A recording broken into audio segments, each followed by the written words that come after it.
So hi and welcome to this episode of In Therapy Unpacked with me, Anna Duschinsky.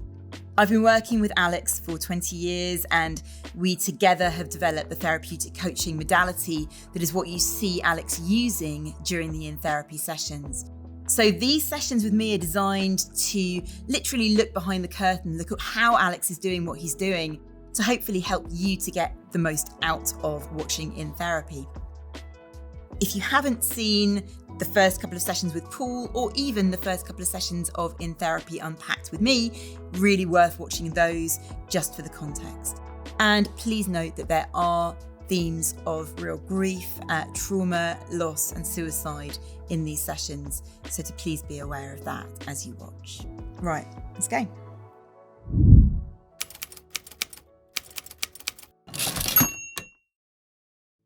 When you initially found out Zoe had passed, I know you shared the kind of the extremity of the emotion that came over you. How long did that last? A week, and then it came back in waves. You know, and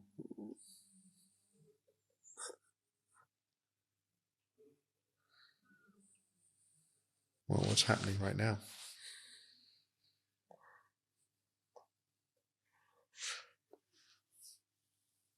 I don't know. What do you feel right now?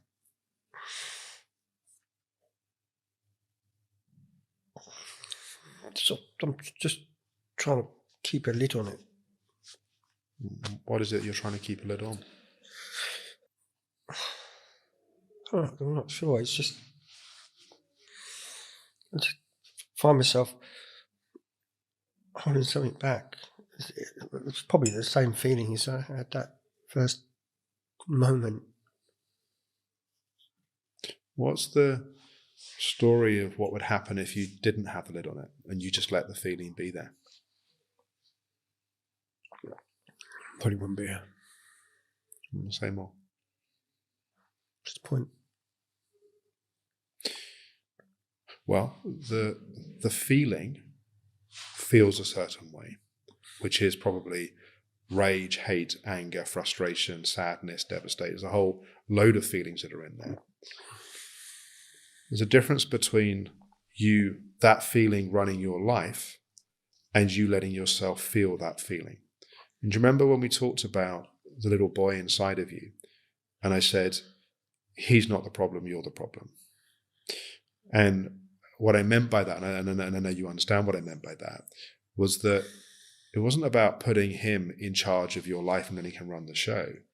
It was that your rejection and repression of him was causing suffering. And there's, of course, a place in this feeling that feels that everything is pointless, hopeless, there's no future, but that isn't all that's in there. That's a feeling that isn't everything. But the more that you push that away, the more you're pushing yourself away or part of yourself away. A key premise here is the idea that feeling is emotion, is energy, and that actually what it wants is to be allowed. If we buy into the narrative of the emotion, if we believe the story of the emotion, or indeed if we shut it down and then it explodes through at some point, that's where it becomes destructive. But actually, feeling in itself is not necessarily destructive. That's a really crucial frame for Alex to establish here, given that what he's trying to encourage Paul to do in this session is to drop deeper, to allow some of those feelings. Before we continue this episode, there's something that I think is important to share at this point. Paul's daughter Zoe was trans. She'd been on a difficult journey over many years, and Paul had been an important support along this journey. Zoe had always struggled with acceptance, and following complications with her surgery, she became increasingly conscious that she was never going to be able to live the life that she wanted. And after much deliberation, Zoe ultimately decided to take her own life. I don't think she realised the pain she would actually cause and the prolonged pain. And I admire her for, not admire her, I thank her for being very thoughtful. But she should have done a couple of things before she went that would have made it easier for me. But that's me being selfish. It's not you being selfish. That's exactly the path I need you to let yourself go down. Mate, she was a fucking pain in the arse. I love her. I didn't like her behaviour. She caused me no end of grief for 10 years. I always worried that if I questioned her or told her off or pulled her up on anything, I could push her over the fucking edge. How do you deal with that? You know, I had to deal with that for fucking 10 years, and I'm angry at her for that because I had all that to deal with, and all my own thoughts and feelings had to be put on hold while I worried that if I said the wrong thing to her, she'd fuck off and do what she did. And you did all of that, and she still did it. It's funny, in her letter she says she asked me not to blame myself for letting her go back to her flat, and I did remember there was a point when I picked her up from her flat the week before. There was a point, it was one Saturday morning, I remember it, waking up thinking, fuck, if I was in her shoes, I'd probably want to do the same thing. And I sat down, I spoke to her about it, you know. And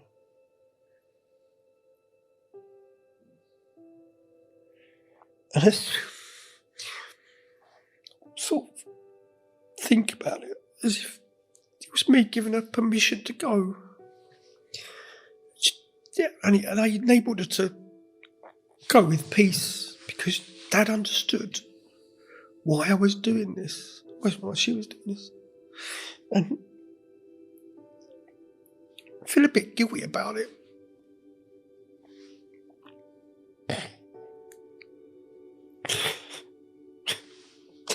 Just let yourself have the feeling. Just see if you can let some breath in as well. Let yourself breathe.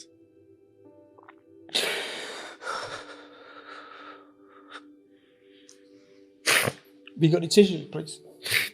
Thanks, mate.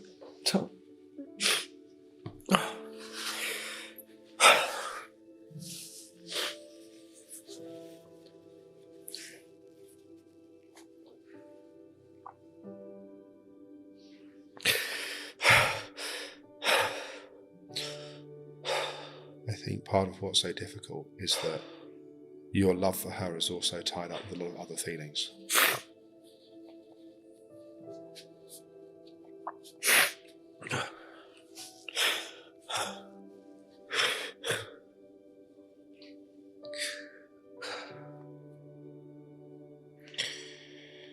Done the right thing for so many years, and I just think I want to drop an atomic bomb on everything and just do what she did in a way. I was going to say, there's a part of you that wants to be able to just burn the whole fucking thing down. Yeah. It's like, fuck them. Interesting here that we're seeing the layers. Obviously, there's Paul as a father grieving the loss of his daughter. But interesting that phrase at the end, he says, fuck him. It's interesting who he's talking about there, because that obviously isn't directed really at Zoe. So what's that referencing? And as Alex picks up, there's layers here. We know already that the trauma that Paul's recently gone through with the loss of his daughter is echoing potentially the loss of his mum when he was really young and the way that was dealt with. What Alex is recognizing here is how complex and how multifaceted the emotion is. And potentially that Paul is blocking elements of this emotion because it's difficult for him to feel some of those places. I feel like the direction of travel for this next little bit is obviously continuing to give more space to the feelings and the emotions. But I think particularly the feelings and emotions that the inner critic thinks you shouldn't be having. Like the trickier stuff that we've been touching into a little bit today. You know, the place in you which is angry at her, and the place in you which is resentful towards her. And those, given space and voice, those feelings will move through. They're not going to be the destination of where you end up. Because at the heart of all of this is a father who loves his daughter. That's the ultimate destination here. But we have to allow the pieces that are in the way of that to move. I don't feel very good at the moment. Would it be really rude if I say good? Yeah. Because yeah, this is where we're going. Oh, fucking hell. Paul himself recognises how much is tied up in the emotion that he's trying not to feel. Alex pointing to the fact that there are layers of this emotion that Paul is more resistant to than others. You know, feeling loss, grief perhaps, is something that he's better able to do than some of the resentment, some of the anger. Interesting as well, that little break of Paul saying, I don't feel good in this moment. And Alex saying, would it be okay if I said that's good? And the humour, which of course brings them back to their dynamic, their rapport, and is a safe place. We talk a lot about that, you know, going somewhere a little bit tricky, perhaps pushing those boundaries and then coming back to safety. And you see again that pattern here. So interestingly, what happens next is Alex makes the decision, for various reasons that we'll talk about in a moment, to move the next session out of the space they've been using, the therapy room, if you like. This is not the way that we typically work day to day, but Alex has some very specific reasons why he's chosen to go in that direction. Well, welcome to our evolved studio situation. Yeah, it's a beautiful setting. Well, starting point, I'm just wondering how you've been since last time. A bit indifferent, really. A bit concerned about today. Wondering why I brought you to a beautiful location. Yeah. It's because I know it's not for the setting that's probably the reason. But as you said to me last time, but how do I feel? And I said, shit, you look good. And as brought up a lot of stuff with Zoe and stuff, you know, over the last week or so. I suppose I know Zoe's life did stand for something, but sometimes it doesn't feel that way. What do you feel right now? It's sort of frustration, angry. What does the frustration and anger feel like? It's like a pressure cooker. It wants to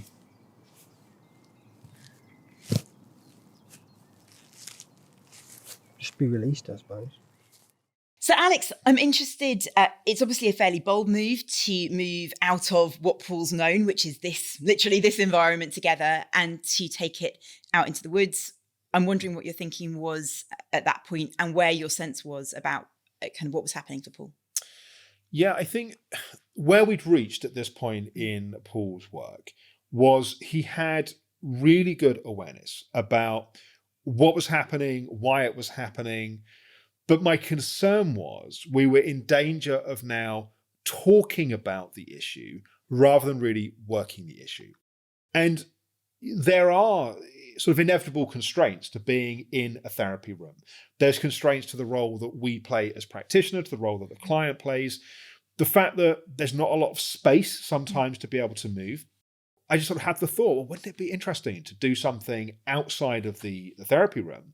And there were some private woods near where my family and I live. And I knew we'd be able to go and film in there. And I liked the idea of just having that space. Being able to move, to express, to sort of work the edges is a way of working that I really like. And often it allows things to happen that don't always happen in this sort of more constrained sort of therapy room environment. Okay, great. Let's keep going. What's happening? I don't know. Part of me wants to get up and go away. Mm-hmm. Part of me wants to climb that tree. Try that one. I don't know I'm going to get up there. Part of me wants to walk around. I don't know what's going on, really. You want to walk around? I can walk around. Yeah. So I'm intentionally here not rescuing him from how he feels. I can feel he's getting uncomfortable, and I'm deliberately creating more space for him to move into that discomfort. I'm not really concerned about what Paul is feeling. I just want him to start feeling more. So I'm not trying to get him to a particular space, or if I am, the space I'm trying to get into is a space of feeling. And in a way, whatever's there is okay. Like, in a way, we just want to start to make deeper contact with it. Interesting, isn't it? As you say, I think as practitioners, sometimes there can be that urge to rescue the client, right? But actually what we talk about a lot in therapeutic coaching is that the more solid we are in ourselves, the less we need to rescue the client. Because actually, that's not about the client. That's about us in that moment, right? Yeah. Paul has spent his whole life avoiding going to these places. So my job here is to help him go to those places. But one of the things that helps me do that is my genuine comfort with the discomfort. It's not that I want him to be suffering, but I know that his way through the suffering is through the suffering. It's not to keep avoiding it. I don't know what you want from me. What do you think I want from you? I don't know. What I'm really saying is I'm not going to do it for you. Because there is something that I want from him, or something that we both need from him, which is for him to effectively go where he doesn't want to go. I'm not deliberately trying to antagonize him, but I'm also intentionally not releasing the pressure that's starting to build between us.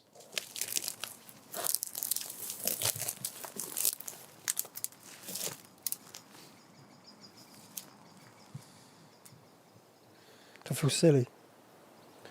So that's your inner critic. See if you can tell that to fuck off and just Fuck off. let yourself just feel.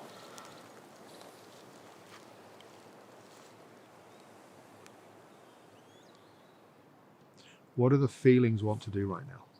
Run. So let yourself feel the feeling of wanting to run, and then see what happens if you stay. Because you've spent your life running from these feelings.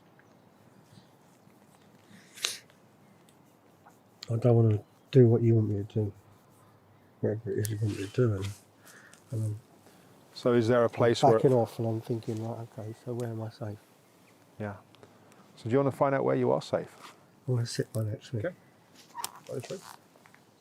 I'm working a very delicate edge of being a bit confrontational, and you'll see me get up in his face a little bit. And I'm here to hold you as we go through this. Right. And also interesting, I think, that you're really helping him to navigate it as well.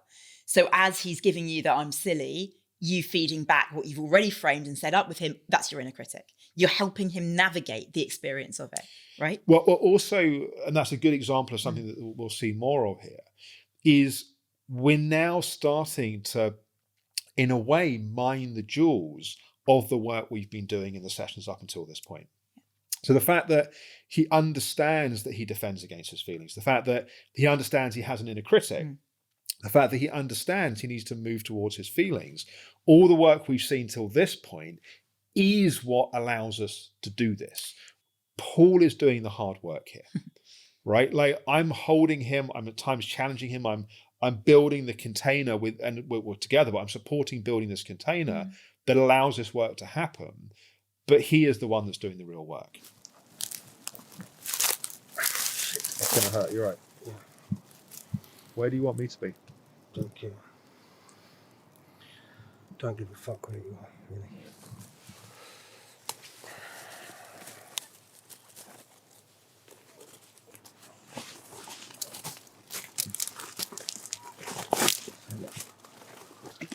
Yeah, right.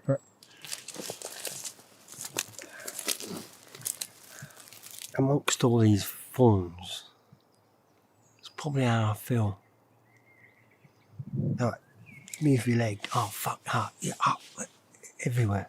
Yeah. It's like, oh, for fuck's sake. It's like a metaphor of my life. It's, oh, fucking another fucking, what more, how much more can I fucking take? So talking again about treading that edge, really interesting that he says, I'm literally looking for where I'm safe, which of course is internal, external. Paul's great at the sort of metaphors, the symbolism, which again is why it's so interesting having him be out in a kind of bigger space, because he's actually, you can see him using that landscape really actively.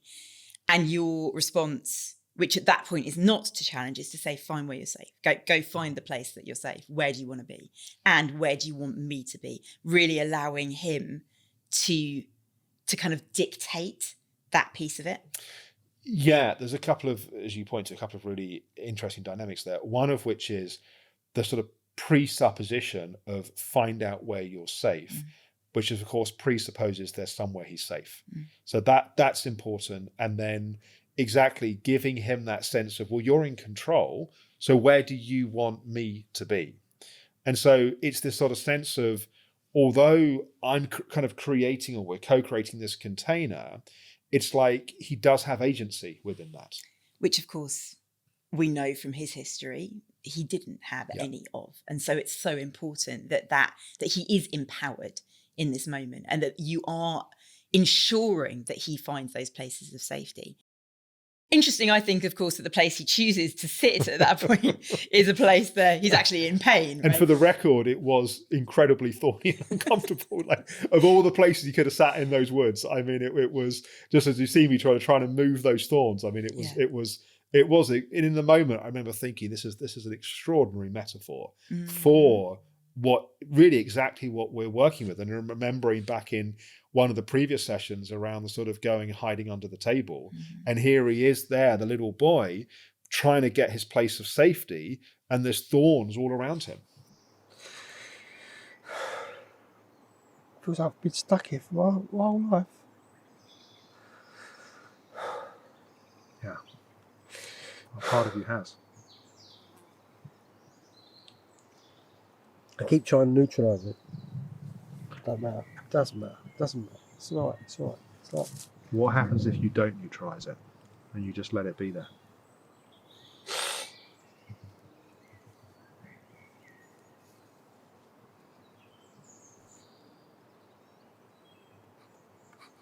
Let it go.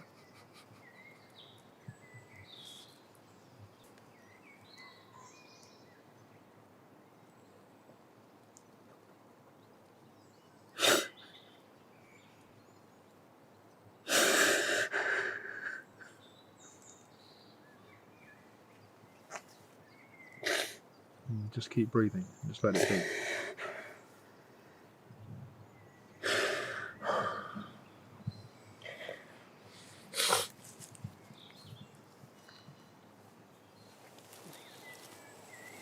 You want a hand up? Lovely, I feel like I've been here all my life. And your response, which is, well, part of you has, which of course, validates the fact that that's true. Part of him has felt like it's constrained and in pain for all of his life, but of course presupposes that that's not all of him, right? Part of him also hasn't. Part of him is the adult who's created the life that he's created. Yeah, and this is, as I know you know, one of the key things in therapeutic coaching is just every single word matters. And every single sentence structure matters. And what can look like, particularly, in this situation, I think it's more obvious that the words matter. But even when we're doing sort of mapping of the issue, just the way we structure the sentence and the positioning is important. Exactly. The other thing that I think is just worth commenting on there is the space, again, that you give to his emotion. again, not rescuing, which we talked about before, as he cries, pauses, cries more, and you're holding of that, kind of almost encouraging of that, rather than rescuing, stepping in with the tissue, trying to make it better, and the kind of pacing of acknowledging and allowing that grief. Yes, and I think if we can just make a point here as well that I think is important, holding him doesn't mean that I'm going into the feelings with him. So what I'm holding is a space of deep presence, like I'm very deeply there with him in that moment. And I feel empathy, kindness, softness, and my heart feels delicate in that moment because I can feel the tenderness of what he's experiencing. But I'm not associating into feeling the sadness with him, because that's not what he needs from me in that moment. What he needs is the loving, present caregiver that wasn't there when he was a little boy. We talk about it as first position, second position, third position, right? Therapeutic coaching. So first position is us in us. Well, you might have all sorts of emotions there, but actually what's appropriate for you to bring into the space is to kind of keep your responses, your history, anything. You don't want to suddenly be going, oh yes, well, I remember exactly what this is like for me, right? Yeah. That's not relevant or appropriate. Second position would be you, as you say, collapsing into the state with him. So you empathize so much, you go there with him and associate in with him. Again, actually not helpful. Then you have two of you sobbing. That's not going to support or hold the space. In fact, it flips the dynamic and often makes the client feel like they need to rescue the practitioner. We're not about that either. So it's that third position of kind of, we call it sort of the neutral observer. I think that sounds too cold though, because as you say, there is a lot of tenderness, compassion, empathy, care that can be there, and huge, huge presence. And I think it's the importance of recognizing where we are as a practitioner in those three spaces, right? It's an odd word to use in a sort of therapeutic context in a way, but I feel very loving towards him in this moment. Like I want him to move through this and to heal and to have what comes from it. But the thing that he most needs from me, and that's again part of skillfully working as a practitioner, is like what's actually needed in this moment. And what's needed is yes, the tenderness, but also the strength, like to actually hold that space. And I think it's also just an important sort of side point here as well around how much in therapeutic coaching we talk about people doing their own work. We talk about the 3 pillars of self-development, skills development, and clinical skills development. And to be able to really hold someone in these places in a way we can really stay present, doesn't mean you have to work on every issue you ever had, but there needs to be enough regulation, enough stability, enough healing that's happened in your own stuff that you're not being activated, you're not being triggered in those moments, that actually you can stay present in that way without disappearing off into your own kind of unresolved material. Hugely important, yeah.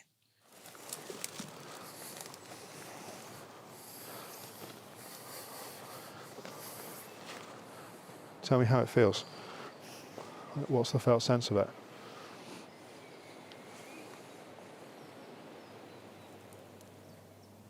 I'm aware that I'm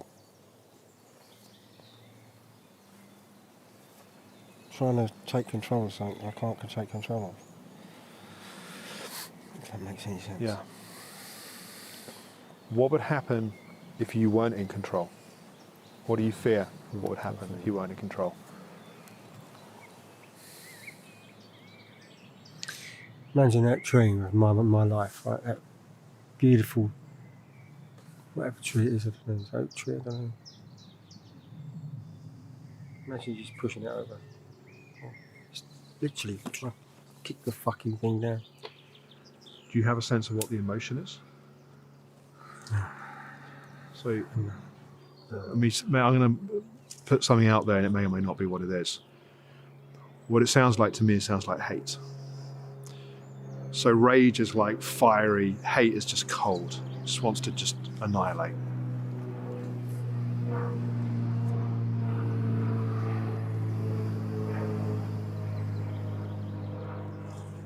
If I've got hatred, it means I've not moved on. And that doesn't mean you're not moved on. You've moved on in lots of ways. But a place in you hasn't fully processed the emotions of what's happened. And it may be that it's not, hey, I'm not trying to put that there if that's not what your experience is. But what I do think is important is the destructive feeling that's there. The place that wants to break, the place that wants to destroy things, the place that wants to, kick that tree down. That's a very intense place in you. And that intense place in you is withheld. You're holding on to it. Yeah, I can feel it. Yeah. I feel it right now. I can feel that it wants to come out. Yeah. But that's why I suppose are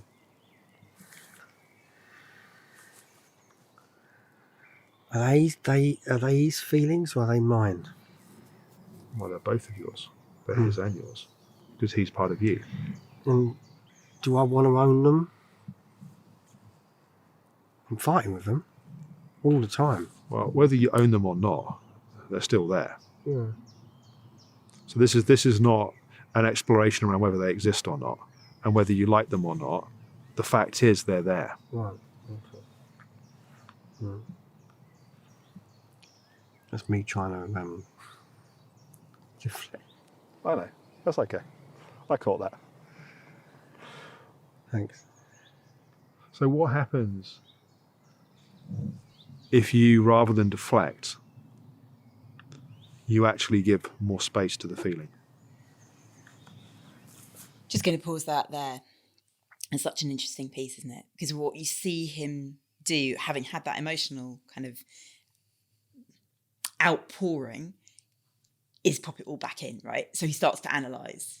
Yeah, well, firstly, as you say, you have the expansion that's often followed by a contraction. And fighting the contraction isn't helpful because it's a natural protective capacity that happens.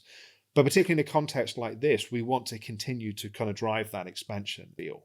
Like what we're trying to do is to move out of his mind, more into his feelings. But as you say, if I just keep pushing that, I'm actually going to push him away. So when he contracts or he sort of pulls away, it's meeting him there. And then it's sort of re-guiding him back towards that place of feeling. In other words, helping him to rationalise what's going on sufficiently that it's safe enough for him to drop back in. Because in essence, that's what he's showing you.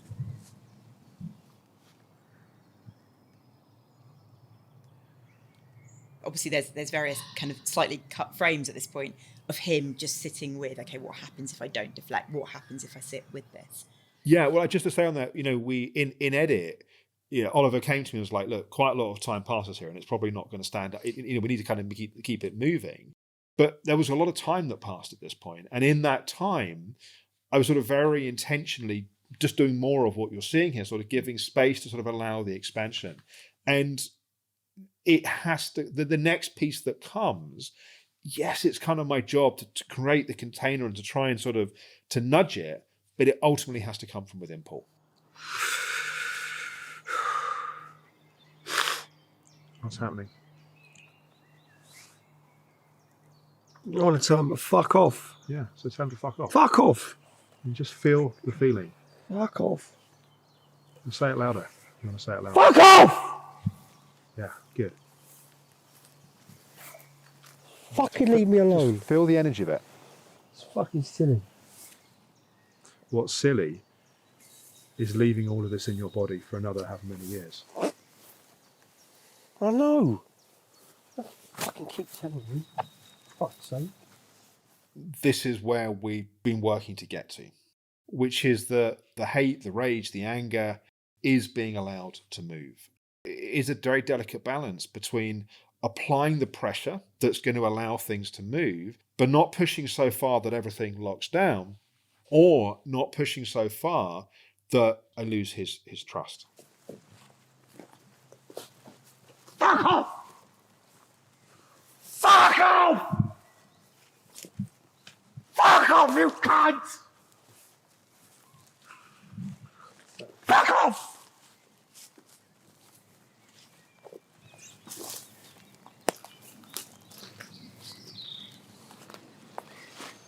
What do you feel now? I want to hurt myself. Yeah, well, I'm not going to let you hate yourself. but you can let the energy of it go. You've hurt yourself enough. This is about letting go. Me. This isn't about letting the feeling be in control and act out. This is about the feeling that's in your body being let go. And I thought really interesting here as well, as he says, I want to hurt myself. And your response, which is, A, we're not going to let you hurt yourself. Like, there's a boundary here. Yeah. But also you've hurt yourself enough. Yeah. And crucially, I think it's not about allowing the feeling to run the show. Just like you referenced earlier in the sessions, this isn't about letting the 4-year-old, the little boy, run our lives. It's actually about safely allowing the emotion through rather than allowing the emotion to become destructive. Yeah, and we're not going to let you. In a way, what I'm also saying is I'm giving you a lot of space to move, but there's an edge. Mm. And that's important for that sense of holding and the safety that is built from that. And whereas in the past, kind of intimacy with, caregivers had been complex and had been layered or loaded with sort of outcomes that weren't necessarily always in his interest. It's like, I am here 100% for you, and I'm the adult that's holding this space and to make this container safe. I'm scared. Yeah. So let yourself feel afraid.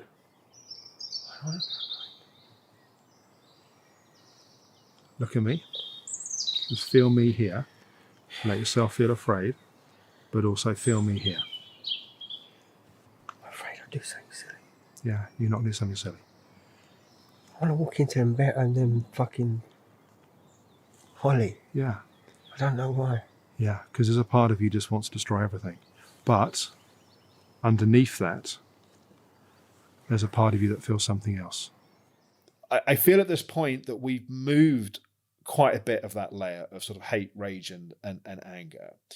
And what can happen at that point is that one almost then hangs out in that place, but we're not yet fully where we need to get to. Like, we could say, oh, great, we had a big breakthrough. We've moved some anger, some hate, some rage, and so on. But there is, as you know, a layer underneath, which is actually a much more vulnerable place. And that's where we need to go to at this point. What is the anger, the rage, the destroying? What does that protect you from feeling?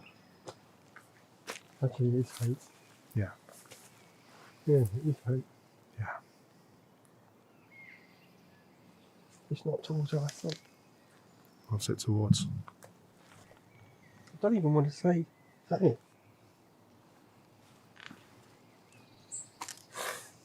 This was my dad. Yeah. And why? It's like you represent my fucking dad right now. Right. And that tree. Yeah. With him. And in this moment, why is there hate towards your dad? Because he wasn't there for you. He didn't protect me. Yeah.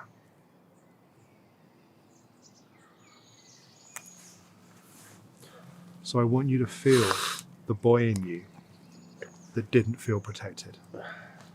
Because your rage and your hate and your anger is your way of trying to protect yourself. How in that moment, I'm interested, did you respond to his sense of, you represent my father, that statement there? That's good, because, that means he's associated into it. And I'm also very aware that I am being very directive at points. But what I think is also good is that he sees that, but he also understands it is a projection. Yeah. Right. So in a way, it's like part of him's experiencing me as his father, but another part is experiencing me in a very different way. And so the kind of coexisting of those two places is very healing, because he's feeling that sort of that father wound being activated whilst also feeling something that he's not felt before. And he chooses in the end for his father to be the tree as well, as opposed to you, right? Yeah. Which is interesting. It's a different way of projecting that. But as you say, clearly he's aware that that's a projection, because the tree is also his father in that moment. Yeah. And then he starts running.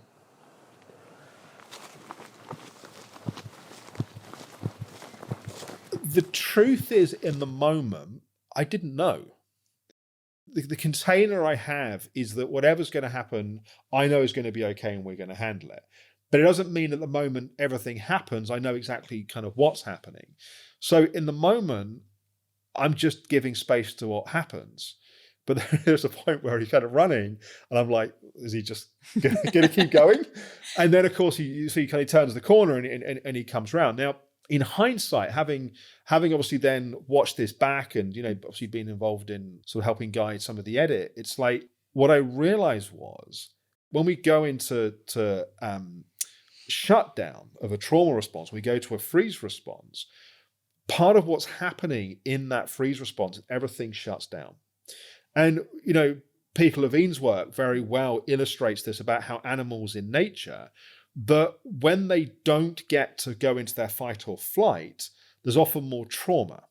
And when they if they go into shutdown rather than fight or flight, when they come out of that, they often start to shake. Now, this also happens in humans, but when we get in touch with stored trauma, often there can be shaking or there can be a lot of sort of somatic stuff that shifts and moves. So my sense of part of what's happening here is he's going from that place of shutdown, he's actually unfreezing, and that fight or flight energy is now activating, and then the running is partly a way of discharging that.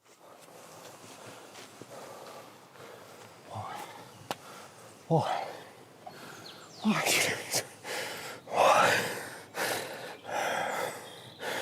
Why did you do it?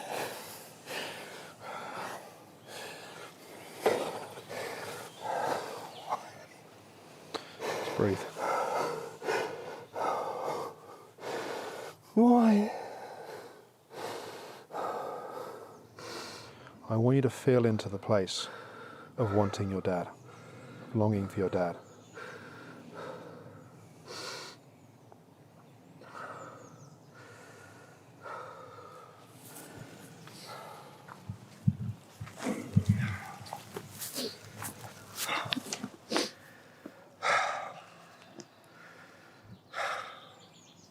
So if I desperately want him, that kid desperately wants him.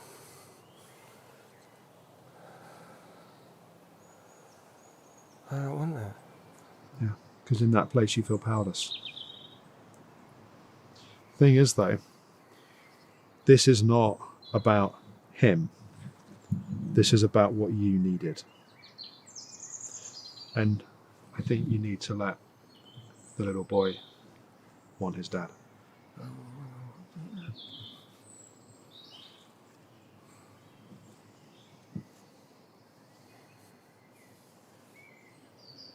really don't want to do that.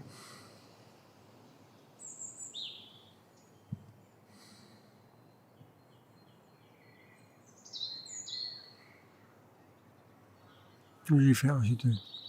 Say again? I'm talking to my mum. What do you think I should do?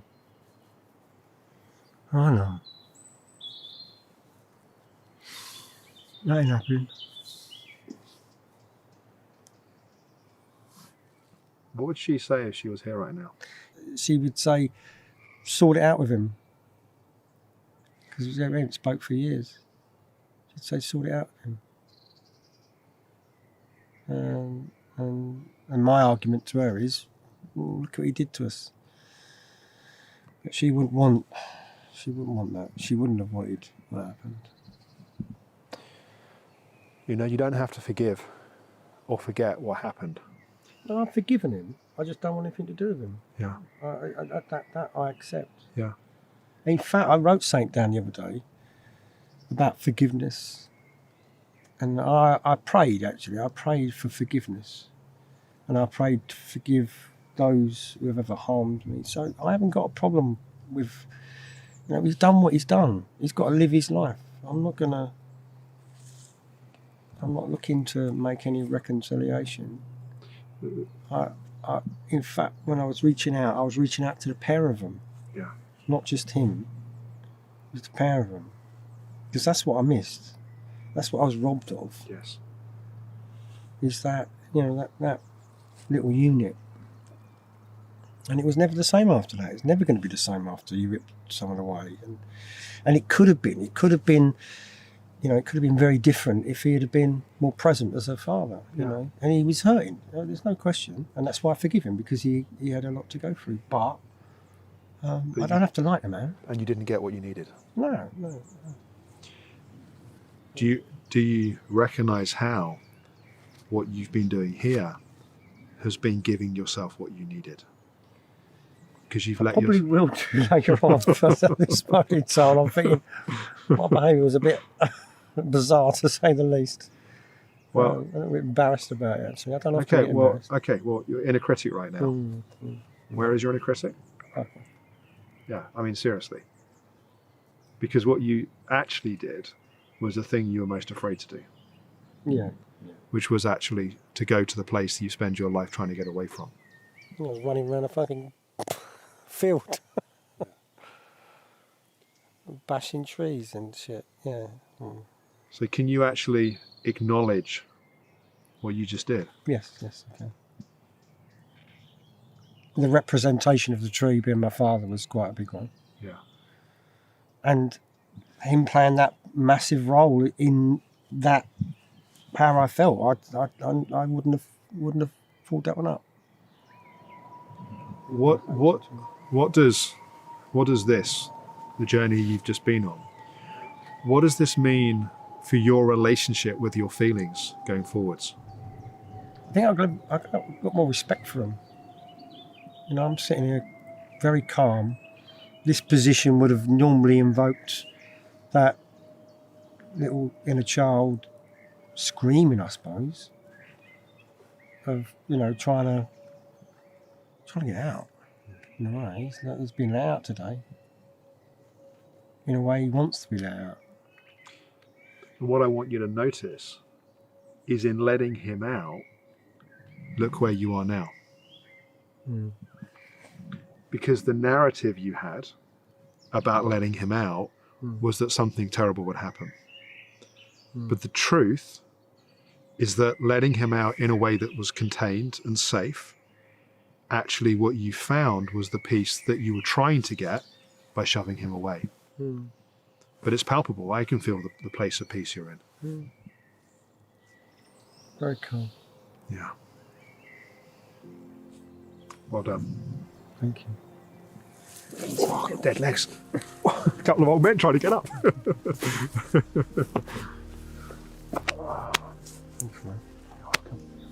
Why have you had to ride around woods now without thinking?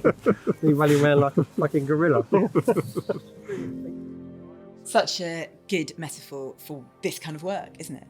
That actually what we are hopefully doing is creating a container, a space, the scaffolding, the understanding, the skill set for our clients, the empowerment, the resources in them, which is what you've been building with Paul over all these sessions. He's able to navigate it. You're modeling how he can then do that for himself. And he comes through the other end with evidence that it's not as scary to go there, and that he no longer needs to live in fear of the place that he's shut away for himself for decades. Yeah, and that when we learn to feel more, the things we fear, like we're going to disintegrate, we're going to fall apart, or we're going to lose control and do some terrible thing, is not what happens. That actually it's the constant trying to get away from our feelings and rejecting our feelings. That's where the suffering is. And so this sort of piece here is partly to support the sort of the conscious and logical recognition of what's happened. Because as I was saying a bit earlier, it's not just about him having this powerful experience, but it's also this becoming a sort of retraining of how he relates to himself. So it becomes the foundation of a new inner relationship. It's integrating it, right? He's integrating right now what's happened, allowing himself to process and make sense of what's happened, as you say. So he builds a new model of how he can respond to his feelings going forwards. Yeah. He was very persistent and kept pushing and pushing and pushing, and I'm glad he did. So I feel very, very, very different. Very different. What's the feeling now compared to beforehand? I just feel very calm, very, the word that I mentioned earlier, whole. So I haven't felt that for most of my life, which is pretty special, really. You know, considering I lost my daughter 6 months ago, you know, it's maybe able to process her a lot softer now. You know, we'll see. Interesting final comment there from him, right? Yeah, the work that we were doing in that session was not directly about Zoe. It's about his relationship with his feelings, which includes his grief, his relationship with the little boy inside of him. And as all of that has been moving in this way, part of the objective of that is actually then to allow him to really feel his grief. And in a way, he can't move through his grief without feeling his grief, but he can't feel his grief until the system opens up and moves. And so the fruit of this work, of what we've seen here, is his heart being more open and him being more connected to it, to then really be able to process this incredibly tragic thing that's happened to him. Yeah, interesting word he uses there, you know, I feel softer. Yeah. Yeah, literally, there's a softening, there's less hard edges and resistance going on. He's therefore going to be better able to do that next piece of work. Yeah, and, you know, just like how we were related to in childhood by our caregivers taught us how to be in relationship with our feelings, we can learn to change that. And, you know, partly I've been modeling that for him, but also he's learning how to be in relationship with himself in a new way. And that has the potential to be life-changing. Thank you, Alex. A pleasure. So I hope you enjoyed this session. If you want to find out more about the way that we work with therapeutic coaching, please do go to therapeuticcoaching.com and you can book a discovery call and find out more about our training and the course. And I'll be back next time with the final session with Paul in Therapy Unpacked. Thanks.